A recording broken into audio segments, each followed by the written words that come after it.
দেখ মা, এবার তুই বিয়েটা করেই নে। পরিবারও ভালো, সরকারি চাকরিও করে। কিন্তু বাবা, বয়স তো অনেক বেশি। আরে দেখ, তোর মায়ের থেকে আমার বয়স অনেক বেশি। কিন্তু বাবা। আর কিন্তু কিন্তু করিস না, এবার বিয়েটা করেই নে। না বাবা, ওখানে বোনের বিয়ে হবে না। এখন মানুষ অনেকটা এগিয়ে গেছে, তুমি যদি সেটা না বুঝে বোনের বিয়ে ওখানে দাও, বোন ভালো থাকবে না।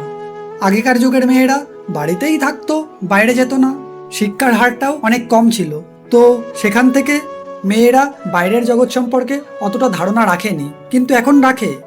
এখন যুগ বদলেছে, ওর বয়স 20 আর ছেলেটার বয়স প্রায় 34-35, তো এতটা ডিফারেন্স কখনো মানিয়ে নেওয়া সম্ভব হয় না। বয়সের ডিফারেন্সটা আগে দেখা হতো না, কিন্তু বর্তমানে দেখা হয়, কারণ যুগ বদলেছে, এখন মানুষের চিন্তাধারাও বদলেছে। আর সেই অনুযায়ী মানুষ যদি না বদলায় নিজেকে, তাহলে কখনো ভালো থাকতে পারবে না। তাই আমার মনে হয় ওখানে বোনের বিয়ে না হওয়াটাই ভালো হবে।